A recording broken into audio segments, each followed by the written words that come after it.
अच्छा जी, अब हम आज की क्लास में बात करेंगे कि स्प्रेडशीट को इस्तेमाल करते हुए हम इंफॉर्मेशन को कैसे प्रेजेंट कर सकते हैं in form of different graphs and charts. ठीक है, हमने स्प्रेडशीट की बेसिक्स के बारे में अब तक बात की कि क्या क्या फार्मूला यूज़ होते हैं और स्प्रेडशीट में यानी कि कैसे कैलकुलेशन को जो है ना वो फैसिलिटेट करता है। अब हम इस क्लास में बात करेंगे कि यार स्प्रेडशीट को यूज़ करते हुए मैं कैसे इन्फॉर्मेशन को प्रेजेंट कर सकता हूँ, चार्ट बना सकता हूँ। तो स्टार्ट करते हैं। सबसे पहले है बार एंड कॉलम चार्ट। तो चार्ट बनाने का आसान सा तरीका ये है कि ये डाटा है, जैसे कंपनी ए और कंपनी बी है, उनकी डिफरेंट रीजन्स में सेल के बारे में बात की गई है कि यूके में इतनी सेल्स है, यूके के अलावा यूरोपियन यूनियन में कंपनी ए की इतनी सेल्स है, कंपनी बी की इतनी है, अमेरिका में इतनी है, ऑस्ट्रेलिया में इतनी है, पाकिस्तान में इतनी है। अब इसको आप अगर चार्ट की फॉर्म में, बार या कॉलम चार्ट की फॉर्म में शो करना चाहें तो आप कैसे करेंगे। सबसे पहले तो आपने सारे का सारा डाटा सेलेक्ट करना है। फिर यहाँ पर ये इंसर्ट आपको ऊपर नज़र आ रहा है और यहाँ पर ये चार्ट्स नज़र आ रहे हैं। ठीक है, ये डिफरेंट टाइप ऑफ चार्ट हैं। यहाँ पर ये है कॉलम चार्ट, तो मैं कॉलम चार्ट पे क्लिक करूँगा तो मेरे पास डिफरेंट कॉलम चार्ट आ गए। देखें, ये मल्टीपल कॉलम चार्ट आ गया है, जिसमें मुझे दोनों की सेल्स नज़र आ रही हैं। अब ये वाला क्लस्टर आ गया है, यानी कि यहाँ पर देखें कि ब्लू लाइन आपको बता रही है कंपनी ए की इतनी सेल्स है, और उसके अबव रेड लाइन ये बता रही है कि टोटल सेल्स, पूरा बार टोटल सेल्स आपको बता रहा है। ब्लू लाइन बता रही है कंपनी ए की इतनी है और रेड बता रही है कंपनी बी की कितनी है।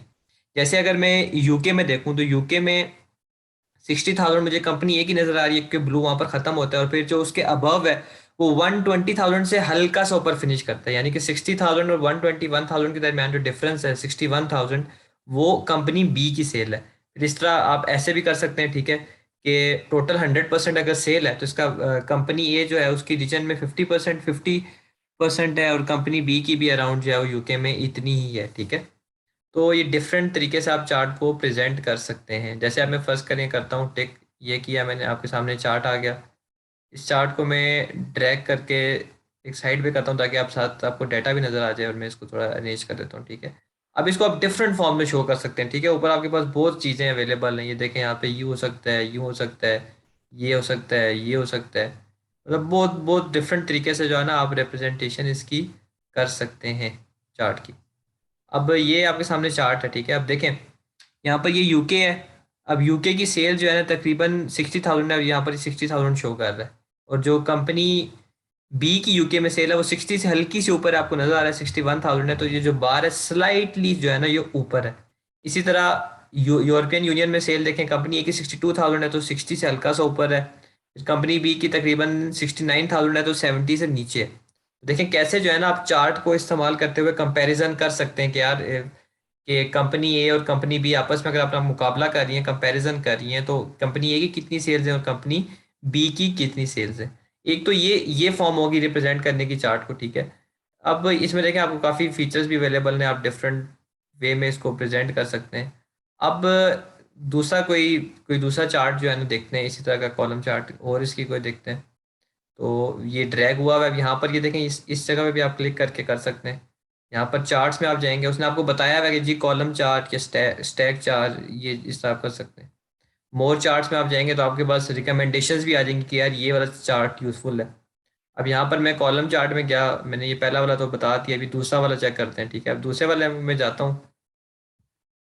अब देखें दूसरा वाला चार्ट जो है ना कैसे आपको रिप्रेजेंट कर रहा है चीज़ों को।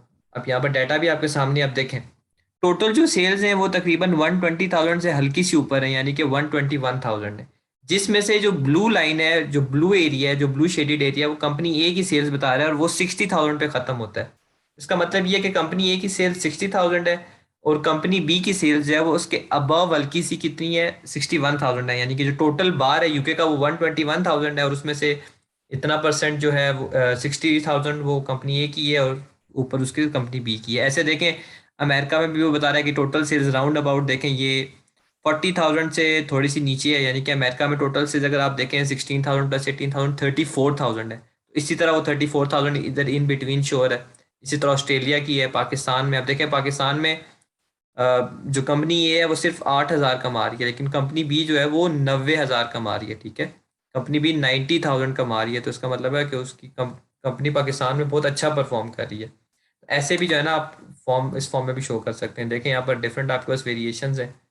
तो ये आपका कॉलम चार्ट कहलाता है। ठीक है, अब इसके अलावा अगर मैं बार चार्ट की बात करूँ, ठीक है, अगर मैं बार चार्ट की बात करूँ तो वो बार चार्ट कैसे होगा। इसी तरह मैं यहाँ से भी जा सकता हूँ इंसर्ट पे, इंसर्ट पे ये यहाँ पर मुझे ऑप्शन अवेलेबल है बार चार्ट का, ठीक है। अब मैं बार चार्ट भी वही चीज़ होती है, जस्ट वो इस फॉर्म में होता है, ये देखें वही बता रहा है टोटल सेल्स कितनी है और उसकी कितनी है। तो ये देखें परसेंटेज वाइज बता रहा है कि अगर 100% ओवरऑल वर्ल्ड में सेल है तो कंपनी ए की कितनी होगी, कंपनी बी की कितनी होगी। ऐसे जो है ना ये बार चार्ट को आप यूज़ कर सकते हैं, बार चार्ट और कॉलम चार्ट। तो बार चार्ट और कॉलम चार्ट को जो है ना यूज़ आप किस सिचुएशन में करेंगे, ये चीज़ जो है ना आपको जानना बहुत ज़रूरी है। इसके फ़ायदे क्या हैं और उसके नुकसानात क्या हैं। तो इसका एडवांटेज ये है कि कंपैरिजन फैसिलिटेट करता है, ठीक है। कंपैरिजन के लिए आप इसको यूज़ कर सकते हैं, पहली बात तो ये होगी इसकी, ठीक है। दूसरा आप ट्रेंड्स भी देख सकते हैं, ठीक है। ट्रेंड्स आइडेंटिफाई कर सकते हैं कि सेल्स किसकी ज़्यादा है किसकी कम है, कंपैरिजन भी कर सकते हैं और ट्रेंड्स भी आइडेंटिफाई कर सकते हैं। फॉर एग्जांपल ट्रेंड्स कैसे आप आइडेंटिफाई कर सकते थे, अगर आप कंपनी अगर एक ही कंपनी है उसकी आप सेल देखना चाहते हैं, यार फर्स्ट करें ये 2015 की सेल्स थी डिफरेंट जगह पे और ये 2016 की सेल्स थी डिफरेंट जगह पे। अब अगर मैं इसको ड्रैग करता हूँ, ठीक है, इसको पूरा सेलेक्ट करके वही इंसर्ट करके या यहाँ से जाके मैं चल यहाँ से इंसर्ट पे जाता हूँ, यहाँ पर मैं कॉलम चार्ट कोई भी चूज़ करता हूँ, ठीक है। तो यहाँ पर मैं जाता हूँ, ये देखें अब आपको ट्रेंड्स नज़र आ रहे हैं ना कि 2015 की 15 में उसकी इतनी सेल थी, 2015 और 16 की डिफरेंट रीजन्स में सेल्स के ट्रेंड नज़र आ रहे हैं कि किसने ज़्यादा 2015 में किसकी सेल्स किस रीजन में ज़्यादा है किसकी कम है। तो ऐसे ट्रेंड आइडेंटिफाई करना भी आपके लिए आसान हो सकता है। तो एक तो ये चीज़ होगी कंपैरिजंस के लिए, और ट्रेंड्स आइडेंटिफाई करने के लिए भी आपके लिए आसान है। इसके डिसएडवांटेजेस क्या हैं, ये तो एडवांटेजेस हो गए ना। डिसएडवांटेजेस अभी आपने देखा कि जब मैं बार को चेक कर रहा था तो जो स्लाइटली छोटी छोटी फिगर्स थी ना उनका एग्जैक्ट नंबर पता करवाना जो है ना मेरे लिए बड़ा मुश्किल था, ठीक है। जैसे अगर मैं इसको दोबारा चेंज करता हूँ, यहाँ पर मैं कर देता हूँ कंपनी ए और यहाँ पर मैं कर देता हूँ कंपनी बी। फर्ज करें यहाँ पर मैं दोबारा एक चार्ट चूज करता हूँ, यहाँ पर मैं एक चार्ट चूज करता हूँ, यहाँ पर चार्ट्स में जाता हूँ, ये वाला मैं stack column for example choose करता हूँ। अब यहाँ पर देखें इसमें सेल्स का जो पता करना जो है ना कितना कितना मुश्किल है। जैसे आप यूके की सेल्स, यूके में कंपनी ए की सेल्स कितनी थी 60,000 और कंपनी बी की 61,000। अब यहाँ पर 61,000 देखने के लिए बहुत माइनर सा डिफरेंस है, यानी कि बंदा वैसे ही देखे तो उसको लगेगा यार 60,000 सेल है। ऐसी जो फिगर्स होती है ना क्लोज, उनको आइडेंटिफाई करना जो है ना वो थोड़ा डिफिकल्ट हो सकता है इस टाइप ऑफ चार्ट में, ठीक है। इसका जो सबसे पहला डिसएडवांटेज ये है कि ये एक मिसलीडिंग इंप्रेशन दे सकता है, ठीक है। ये मिसलीडिंग इंप्रेशन दे सकता है। पहला तो डिसएडवांटेज इसका ये हो गया कि मिसलीडिंग इंप्रेशन दे सकते हैं। दूसरी बात ये कि कंफ्यूजिंग हो सकता है अगर बहुत सारे कंपोनेंट्स हो, ठीक है। यानी कि ये तो दो कंपनीज है ना, अगर पांच कंपनीज हो, छह कंपनीज हो, आठ कंपनीज हो तो बहुत ज़्यादा चीज़ें मिक्सअप हो जाएंगी, तो बहुत ज़्यादा ये कंफ्यूजिंग हो जाएगा, ठीक है। और मैंने बताया कि जो स्मॉल कंपोनेंट्स हैं उनको असेस करना बहुत डिफरेंट मुश्किल होता है, ठीक है। तो ये इसके ये दो डिसएडवांटेजेस हैं, ठीक है।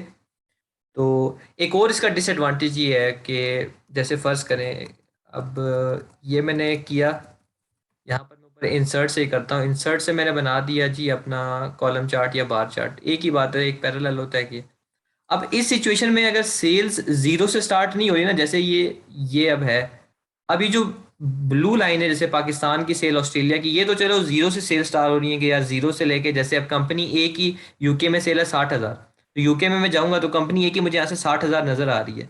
लेकिन ये जो अबव जो सेल है ये जीरो से तो स्टार्ट नहीं हो रही ना, यानी कि मुझे डिफरेंस निकालना पड़ रहा है। तो ये भी एक पॉइंट आ सकता है कि अगर इन रियलिटी तो सेल्स को जीरो से स्टार्ट होना चाहिए ना। तो अगर ऐसा चार्ट है मिक्स है स्टैक्ड है तो फिर उसमें ये प्रॉब्लम हो सकती है, थोड़ा मिसलीडिंग इंप्रेशन हो सकता है, इंटरप्रिटेशन में थोड़ा प्रॉब्लम हो सकता है। डिसएडवांटेज ये है कि मिसलीडिंग इंप्रेशन हो सकता है, थोड़ा कन्फ्यूजन इसमें क्रिएट हो सकती है अगर कंपोनेंट्स बहुत ज़्यादा हैं। सूटेबिलिटी इसकी क्या है कि किस चीज़ के लिए आप इसको ले सकते हैं, तो सूटेबिलिटी में मैंने आपको ऑलरेडी बता दिया है। इसके जो एडवांटेजेस हैं वो इसकी सूटेबिलिटी है, सबसे ज़्यादा ये सूटेबल है फॉर मेकिंग कंपैरिजंस, ठीक है। कंपैरिजंस करने तो उसके लिए बड़ा सूटेबल आपके लिए होगा ये चार्ट। ये था हमारा बार एंड कॉलम चार्ट। इसके बाद आ जाता है लाइन चार्ट, ठीक है। लाइन चार्ट क्या होता है अभी मैं आपको बताता हूँ। ये अब दो प्रोडक्ट्स हैं, एक कंपनी है उसकी दो प्रोडक्ट्स हैं, उन्होंने उसकी 5 सालों की सेल लिखी हुई है कि 2016 में कितनी थी, 17 में कितनी थी, 18 में कितनी है, 19 में कितनी है और 20 में कितनी है। लाइन चार्ट मैंने बनाना है तो मैं इसी तरह सारे को ड्रैग करूंगा, इंसर्ट पे जाऊंगा। ये जो लाइन बनी हुई है ना ये लाइन, इससे मुझे पता चल जाएगा कि यार ये लाइन चार्ट है, ठीक है। यहाँ पर मैं इंसर्ट लाइन चार्ट करता हूँ। अब ये एक इसकी फिगर है, एक ये है, एक ये है, यहाँ पर मैं करता हूँ, ठीक है। ये लाइन चार्ट मेरे पास आ गया। अब इसको थोड़ा मैं ड्रैग करता हूँ, और ये यहाँ पे इसको थोड़ा सा मैं नीचे लेके आता हूँ। ये अब ये देखें गौर से, जो रेड लाइन है वो प्रोडक्ट एक्स को रिप्रेजेंट कर, रेड लाइन प्रोडक्ट वाई को रिप्रेजेंट कर रही है, और जो ब्लू लाइन है प्रोडक्ट एक्स को रिप्रेजेंट कर रही है। देखिए इससे आपको किस तरह पता चल रहा है कि यार 2016 में उसकी सेल्स जो हैं वो ज़्यादा थी, और यानी कि जो प्रोडक्ट एक्स है वो उसकी सेल्स बहुत बहुत बहुत अच्छी जा रही थी। अप टू 2019 बहुत अच्छी जा रही थी as compared to product Y. लेकिन उसके बाद जाके उसमें एक डाउनफॉल आ गया, जबकि जो प्रोडक्ट वाई है वो एक स्टेबल तरीके से मूव कर रही है। देखें ये ऐसे भी आप इसको कर सकते हैं। यहाँ पर ये सेल्स रिप्रेजेंट कर रहा है 0, 100, 200, और ये ईयर्स रिप्रेजेंट कर रहा है। तो देखें ना कि ट्रेंड्स अगर आप आइडेंटिफाई करना चाहते हैं ना, ट्रेंड्स, तो ये बहुत सूटेबल है। ठीक है, सबसे ज़्यादा सूटेबल मेरे ख्याल से तो यही है ट्रेंड्स आइडेंटिफाई करने के लिए। अब इसमें भी आगे जो है बेसिकली, और इसमें भी डिफरेंट टाइप्स हो सकती हैं। जैसे यहाँ पर अगर आपने इसका इसका डिज़ाइन अगर मैं चेक करूँ, यहाँ पर एक मिनट, यहाँ पर एक सेपरेट टू लाइन्स के भी होते हैं, मैं बैक स्पेस करके करता हूँ। यहाँ पर फर्स्ट करें, आपने एक तो ये वाला चूज़ कर लिया ना, एक सेपरेट लाइन। सेपरेट लाइन का मतलब ये है कि यहाँ पर मैं गया, चार्ट्स में गया, मुझे बता रहा भी है, देखिए खुद बता रहा है कि लाइन चार्ट आपके लिए सबसे ज़्यादा सूटेबल है। तो यहाँ पर मोर चार्ट्स में मैं जाता हूँ, तो एक तो ऑल चार्ट्स में जाता हूँ, यहाँ पर मैं लाइन चार्ट में जाता हूँ। एक तो ये मैंने किया, ये एक हो गया लाइन चार्ट, और एक ये स्टैक लाइन चार्ट। ठीक है, स्टैक लाइन चार्ट ये रहा। ठीक है, अब ये वही जिस तरह कॉलम चार्ट में वो मिक्स वाला नहीं था, ये भी वही मिक्सअप चार्ट शो कर रहा है। इस सिचुएशन में जो है ना थोड़ा कंफ्यूजन क्रिएट हो सकती है। अब ये जो वाई बता रहा है ना, ये बता रहा है आपकी सेल, प्रोडक्ट वाई की सेल बता रहा है। प्रोडक्ट वाई की जो सेल थी 2016 में वो कितनी थी, 450। तो देखिए आपको यहाँ से बेसिकली डिफरेंस निकालना पड़ेगा। टोटल जो है वो 2016 में कितनी थी, 510 प्लस 450 यानी कि 960। अभी देखें ये चीज़ 960 बता रहा है, और ये जो इन दोनों के दरमियान डिफरेंस है ना, ये प्रोडक्ट वाई की सेल बता रहा है। अगर ऐसा स्टैक्ड चार्ट हो ना तो उसमें थोड़ी कंफ्यूजन क्रिएट हो सकती है। वरना अगर नॉर्मल लाइन चार्ट हो तो उसमें आप इजीली ट्रेंड आइडेंटिफाई कर सकते हैं। लाइंस को देख के आपको अंदाजा हो जाएगा कि यार क्या क्या ट्रेंड चल रहा है। ठीक है, तो ये चीज़ जो है ये लाइन चार्ट कहलाती है। अब लाइन चार्ट के एडवांटेजेस क्या है, मैं आपको एडवांटेजेस के बताता हूँ। लाइन चार्ट के आपके एडवांटेजेस ये हैं कि पहला एडवांटेज तो लाइन चार्ट का ये होगा कि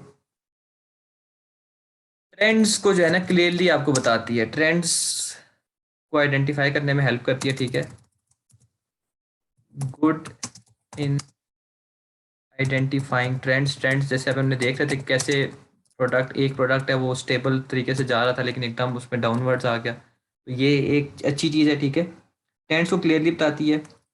फिर प्रिडिक्शंस के लिए भी जो है ना ये यूज़फुल होती है। ठीक है, आप प्रिडिक्ट कर सकते हो ट्रेंड्स को देख के कि यार ये हमारी सेल्स में ये फॉल आ रहा है, इतने परसेंट इंक्रीज हो रही है, तो मतलब अगले साल हम जो है ना वो डिक्रीज एक्सपेक्ट करेंगे, इंक्रीज एक्सपेक्ट करेंगे। आप प्रिडिक्शन कर सकते हैं इसको देख के। ठीक है, तो प्रिडिक्शन के लिए ये यूज़फुल है। डिसएडवांटेज क्या है, डिसएडवांटेज मोर और लेस तकरीबन हर ग्राफ के सेम ही होते हैं, क्योंकि हर चार्ट में डिफरेंट वेरिएशंस होती हैं। तो सबसे पहले तो वही है मिसलीडिंग इंप्रेशन। अगर वो सेपरेट लाइन वाला हो ना तो आपको डिफरेंस कैलकुलेट करना होता है फिगर्स निकालने के लिए, तो एक तो ये है मिसलीडिंग इंप्रेशन हो गया। ठीक है, उसके बाद कंफ्यूजिंग भी हो सकता है, कंफ्यूजिंग भी हो सकता है अगर फिगर्स बहुत सारी ज़्यादा हो। ठीक है, अगर ज़्यादा लाइंस हो, तो ये इसके डिसएडवांटेजेस हैं। तो सूटेबिलिटी जो है इसकी मैंने आपको ऑलरेडी बता दी है कि सबसे ज़्यादा जो इसकी सूटेबिलिटी है ना, सबसे ज़्यादा ये सूटेबल है ट्रेंड्स को आइडेंटिफाई करने के लिए। ठीक है, सबसे ज़्यादा यानी कि इसकी सूटेबिलिटी यही है, गुड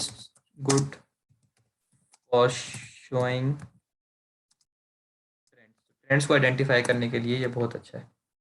इसके बाद आ जाता है पाई चार्ट। अब पाई चार्ट के लिए, पाई चार्ट बेसिकली वो कंपैरिजन या ट्रेंड्स नहीं बताता। पाई चार्ट ये बताता है कि जो टोटल है उसमें से कितना हिस्सा किस किस का है। यानी कि अगर आप एक सेल्स की बात करें तो आपको ये बता सकते हैं कि कंपनी की टोटल सेल्स में से कितने कितने परसेंट कौन सी चीज़ कंट्रीब्यूट कर रही है, या जो टोटल कंपनी की सेल्स हो रही है उनमें से कौन सी सेल किस एरिया में कितने परसेंट हो रही है। ठीक है, तो टोटल के हिसाब से पार्ट वाइज बताता है आपको पाई चार्ट।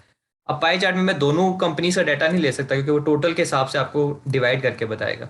सिर्फ मैं कंपनी ए का डाटा उठाता हूँ, यहाँ पर मैं जाता हूँ चार्ट में, देखिए यहाँ पर उसने मुझे रिकमेंडेशन में भी बताया हुआ है पाई चार्ट, ऊपर इंसर्ट से भी आप कर सकते हैं। अब ये पाई चार्ट आपकी नज़रों के सामने है। ठीक है, देखिए ये पाई चार्ट आपको क्या बता रहा है, टोटल ये बताया हुआ है कंपनी की सेल्स और पोर्शन में डिवाइड करके बताया हुआ है कि यूरोपियन यूनियन से इतनी आ रही है, अमेरिका से इतनी आ रही है, ऑस्ट्रेलिया से इतनी आ रही है, पाकिस्तान से इतनी आ रही है। ठीक है, देखें ना, आपको अंदाजा हो जाएगा। अब इसको आप परसेंटेज में भी शो कर सकते हैं, जैसे ये देखें कि आपकी 39% सेल्स यूरोपियन यूनियन से आ रही हैं, 37% सेल्स आपकी यूके से आ रही हैं, 5% सिर्फ पाकिस्तान से आ रही हैं।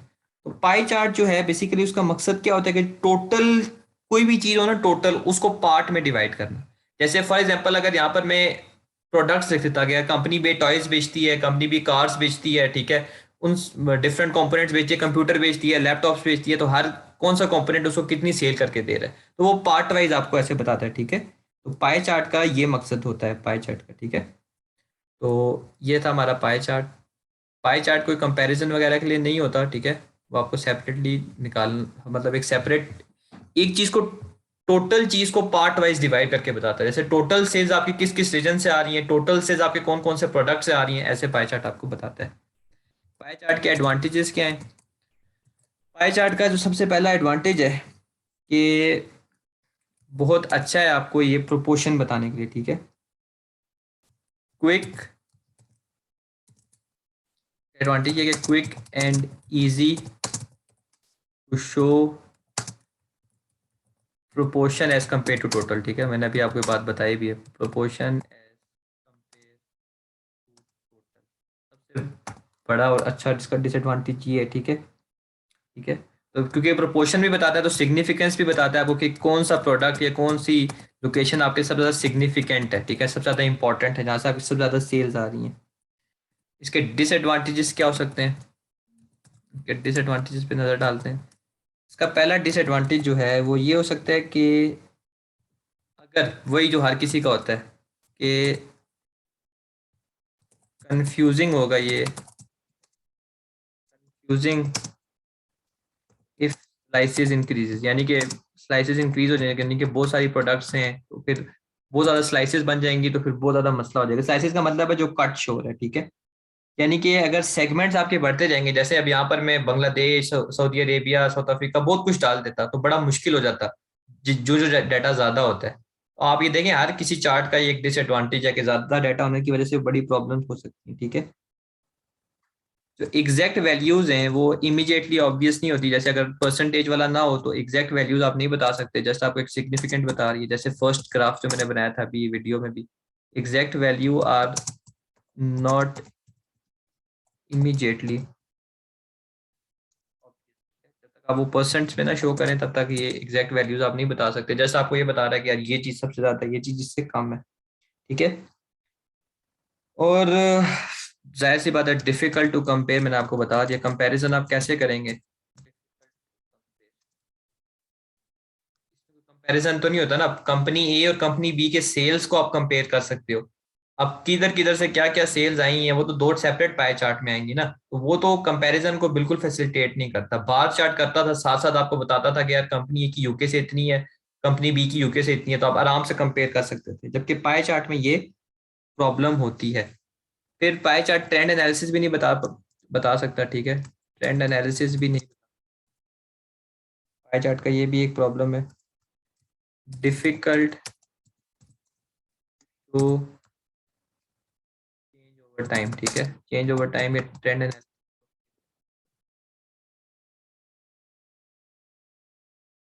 सूटेबिलिटी इसकी क्या है? सूटेबिलिटी इसकी पहला एडवांटेज है वही इसकी सूटेबिलिटी है कि अगर आपने किसी टोटल को पार्ट वाइज डिवाइड करना है तो उसके लिए ये बहुत ज़्यादा सूटेबल है। ठीक है, शोज रिलेशनशिप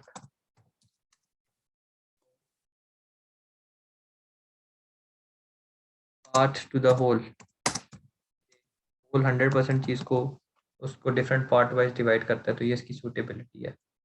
ये था आपका पाई चार्ट। इसके बाद आता है स्कैटर डायग्राम्स। स्कैटर डायग्राम्स दो दर चीजों के दरमियान रिलेशन को बताती है। ठीक है, स्कैटर डायग्राम आपको दो चीजों के दरमियान जो रिलेशनशिप है उसको बताती है। इसको एक मिनट में इसको नीचे कर लेता हूँ।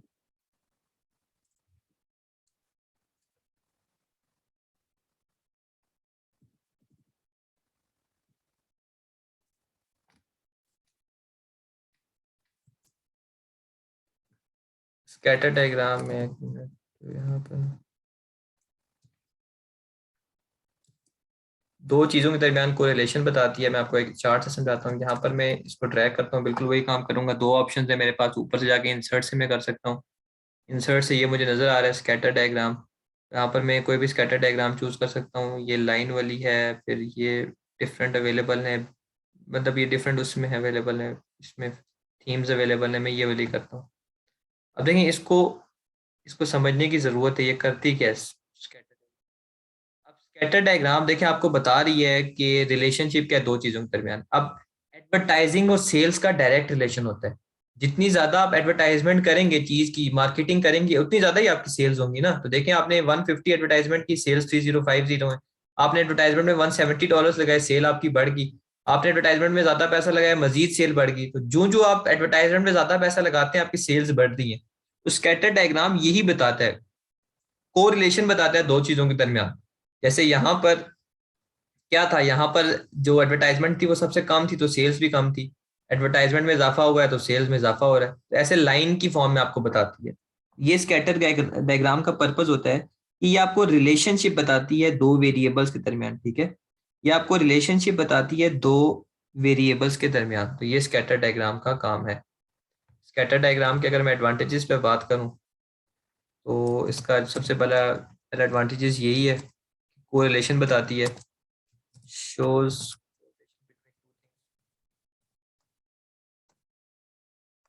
दूसरी चीज जो है वो, अगर इसकी एग्जैक्ट रिलायबिलिटी चाहिए तो आपको ज्यादा डाटा पॉइंट्स चाहिए होंगे। Need more data points, exact reliability.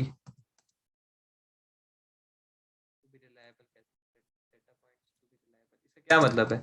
इसका मतलब यह है कि जितने ज्यादा आपके पास इंफॉर्मेशन होगी ना कि इतनी एडवर्टाइजमेंट पे इतनी सेल्स है, उतना ही बेहतर तरीके से आपको जो है ना ये रिलायबिल बता सकती है कि को रिलेशन क्या है, दो चीजों के दरमियान रिलेशन कैसा है।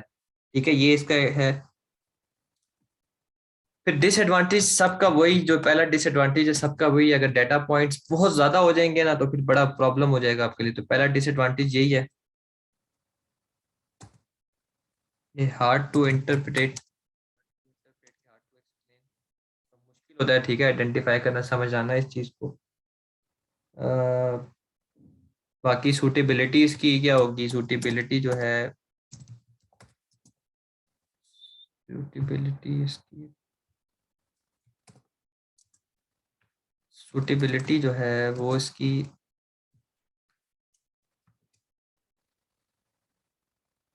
वही रिलेशनशिप चेक करना है। अगर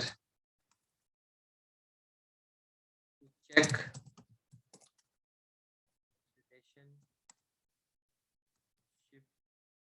between two set of data, कोई दो सेट ऑफ डाटा के रिलेशनशिप चेक कर,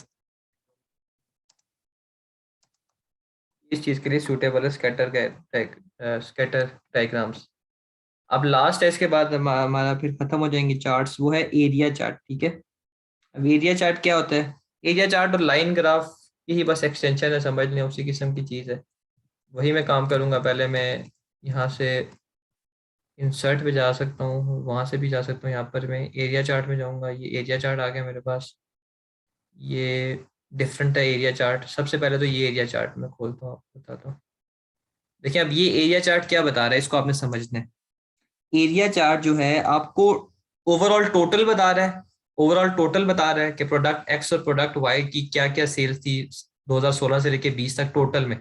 ऐसे ये फिगर टोटल आपको बताई हुई है, ये देखें। ये 1000 से थोड़ी सी नीचे है 2016 की, यानी कि 510 और 450 960 है। तो टोटल बता रहा है। यहाँ पर 2017 में भी आपको टोटल बता रहा है इस पॉइंट पे, ठीक है। इस पॉइंट पे आपको 2018 का टोटल बता रहा है, इस पॉइंट पे आपको 2019 का। और डिवाइड किया हुआ, स्प्लिट में भी स्प्लिट किया हुआ है कि ये प्रोडक्ट एक्स से आया है, ये ब्लू रीजन, और ये रेड रीजन प्रोडक्ट वाई से आया है।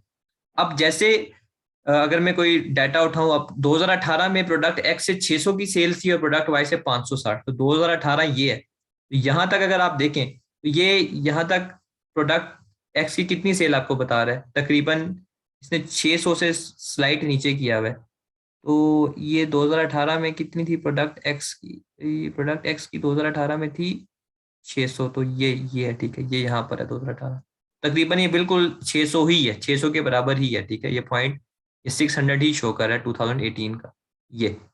और उसके अबव जो 560 सेल्स थी, तो वो देखें, क्योंकि 600 और 560 1160 होता है, तो ये 1200 से स्लाइड नीचे है।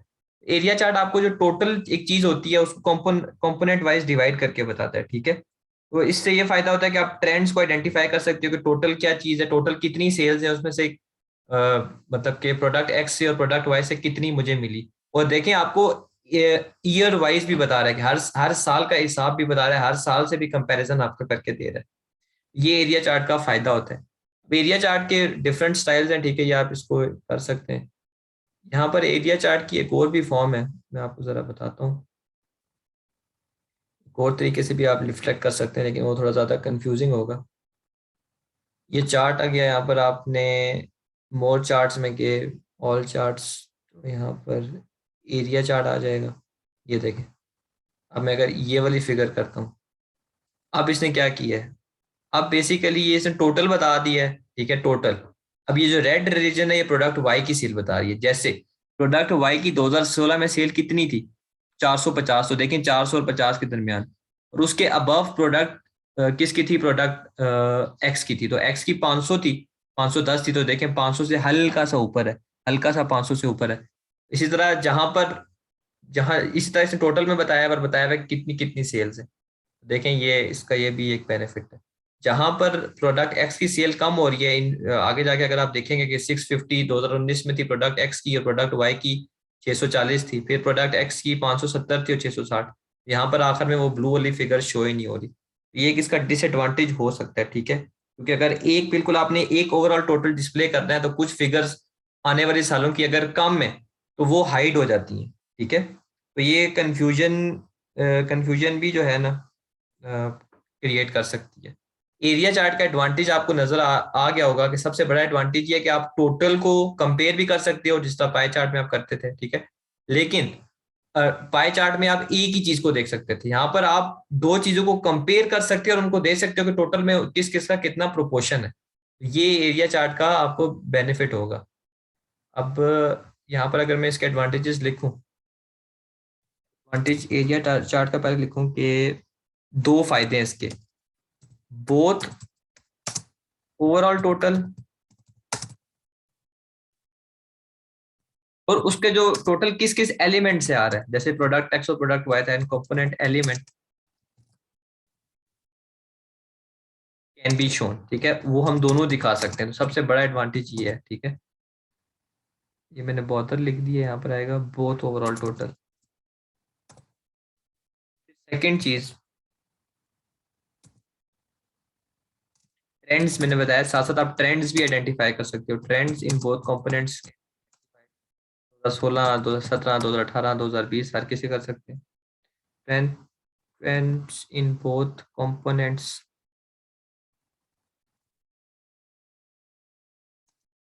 Can be identified.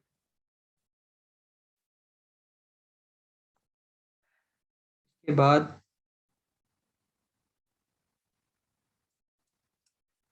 इस ग्राफ में आप परसेंटेज स्केल भी यूज कर सकते हो, तो बेनिफिट है, percentage scale can be use.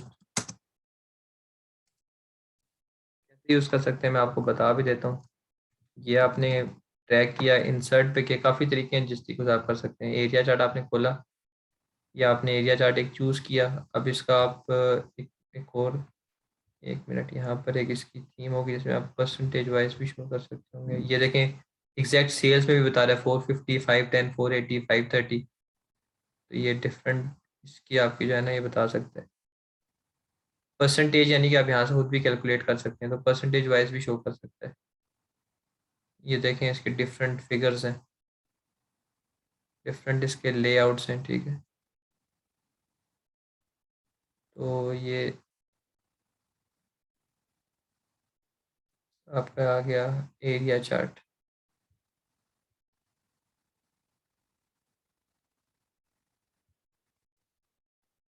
Percentage scale can be use, फिर उसके बाद इसके डिसएडवांटेजेस क्या हैं। डिसएडवांटेज तो सबसे पहले वही है, कंफ्यूजिंग हो सकता है, ठीक है, डिफिकल्ट अगर एग्जैक्ट नंबर्स नहीं है तो रेलिवेंट फिगर्स एक्सेस असेस करना, उनको बताना,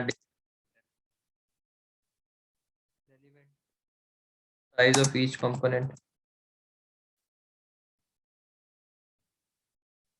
एक चीज आपने ध्यान में रखनी है कि हम 2019-20 वाला एक्सेल कर रहे थे तो पहले इतनी ज्यादा इसमें चीजें नहीं थी, तो इस वजह से जो है ना एडवांटेजेस डिसएडवांटेजेस आ रहे हैं। अब तो आपको, यानी कि जैसे मैंने अभी ये बताया कि एक कंपोनेंट के रिलेटिव साइज को बताना मुश्किल हो जाता है, लेकिन उसके बरअक्स मुझे अब इसमें एक ऑप्शन मिल जाती है, जैसे मैंने नया उसका थीम सेलेक्ट किया जिसमें मैं बता कर सकता हूँ, तो इस वजह से जो है ना ये चीज भी आपके जहन में होनी चाहिए। Confusing if two many components.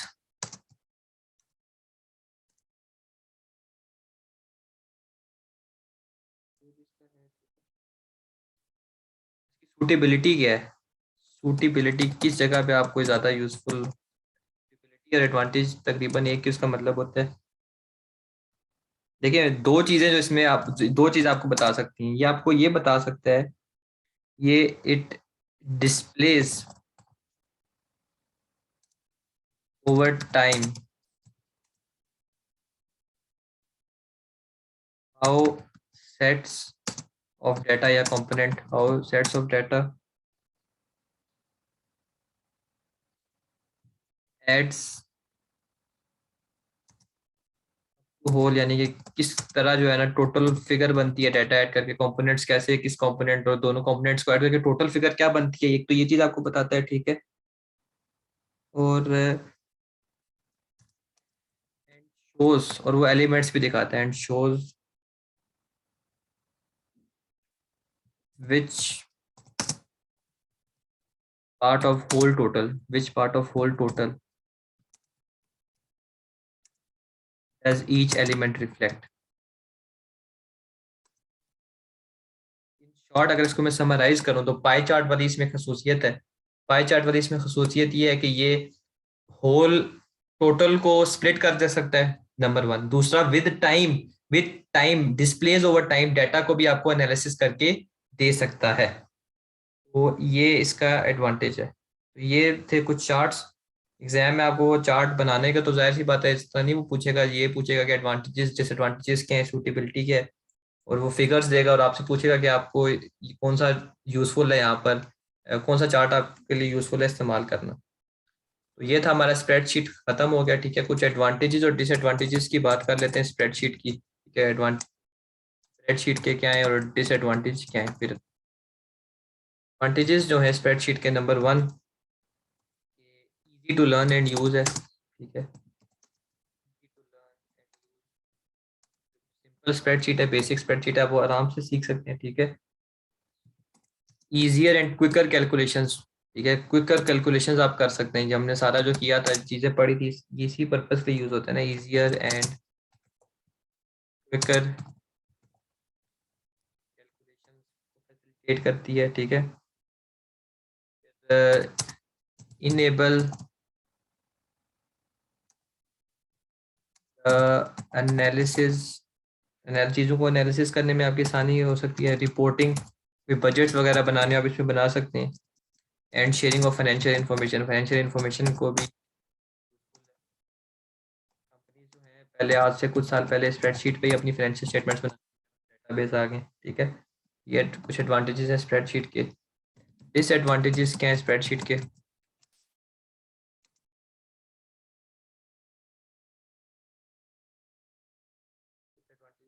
बात करूं तो स्प्रेडशीट क्रिटिकल एरर्स, ये बात आपने बस जहन में रखनी है, क्या क्रिटिकल एरर्स है उनकी डिटेल में जाने की जरूरत नहीं है, कि स्प्रेडशीट जो है वो 100% एरर फ्री नहीं है और ना हो सकती है। तो स्प्रेडशीट में जो है वो एरर्स होने के चांसेस हैं, ठीक है, एरर होने के चांसेस हैं इसमें, और ये रिस्की भी है स्प्रेडशीट, ठीक है। आप जितना मर्जी इसकी सिक्योरिटी, पासवर्ड शासवर्ड सब कुछ लगा दें, ठीक है, अगर डाटा आपने स्टोर किया हुआ है, लेकिन अगर डाटा का बैकअप नहीं बनाया हुआ, डाटा जल सकता है। अगर फॉर एग्जांपल इसमें कॉम्प्लेक्स कैलकुलेशंस होती हैं, अगर ह्यूमन एरर हो जाए, गलती से एक आध चीज इधर उधर चेंज हो जाए, तो जो चीजें रेफरेंसेस उसके साथ आई हुई थी वो सब की सब चेंज हो जाएंगी। तो ये स्प्रेडशीट का ये बड़ा मसला होता है कि स्प्रेडशीट में कॉम्प्लेक्स कैलकुलेशंस करते हुए बड़ा इशू होता है। तो for large volumes of data, for large volumes, large बिल्कुल लार्ज में बात करूंगी, बहुत ज्यादा डाटा के लिए स्प्रेडशीट यूजफुल नहीं है। For large volumes data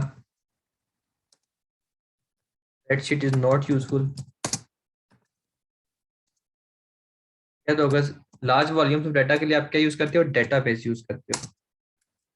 a database more useful with large volumes of data. इसकी मैं आपको कॉमन से एग्जांपल देता हूँ, आप सबको समझ आ जाएगी कि अब आप जाते हैं किसी शॉप पे, उसके बाद जो मैनेजमेंट सिस्टम होता है, इन्वेंटरी मैनेजमेंट सिस्टम, आप जो भी चीज़ खरीदते हो वो एंटर करता है, ठीक है, और वहीं पे अपडेट होती जाती है, होती जाती है, होती जाती है, ठीक है। जैसे बेकरी में आप चले गए, डेली कितनी ट्रांजेक्शन होती हैं, हजारों ट्रांजेक्शन होती हैं एक दिन में, और महीने में फिर वो बहुत ज्यादा हो जाती है, साल की कितनी ज्यादा हो जाती होंगी। अब आपका क्या ख्याल है कि स्प्रेडशीट में आप इतना सारा कुछ कर सकते हो? नहीं। डेली की लिख लिख के एंटर कर करके जो है ना, बहुत ज्यादा डाटा हो जाएगा, और लार्ज वॉल्यूम्स ऑफ डाटा के लिए स्प्रेडशीट यूजफुल नहीं होती। उस चीज को आप डेटाबेस कहते हो, सॉफ्टवेयर होते हैं, वो बस एंटर करते हैं ट्रांजेक्शन, या वो बार कोड से स्कैन करते हैं, तो वो खुद बहुत चीजें स्टोर होती जाती हैं, होती जाती हैं, होती जाती हैं, इजीली सारा कुछ होता है, ठीक है। तो लार्ज वॉल्यूम्स ऑफ डाटा के लिए स्प्रेडशीट जो है वो यूजफुल नहीं है। और दूसरी बात जो आपको बड़ी इंपॉर्टेंट है याद रखनी है कि स्प्रेडशीट एरर फ्री नहीं है। स्प्रेडशीट में एरर्स हो सकते हैं, क्रिटिकल एरर्स होते हैं, ठीक है। तो ये था हमारा स्प्रेडशीट, ये हो गया फिनिश। अब इसके बाद लास्ट क्लास है जिसमें हम किट के क्वेश्चंस की डिस्कशन करेंगे, फिर ये खत्म हो जाएगा।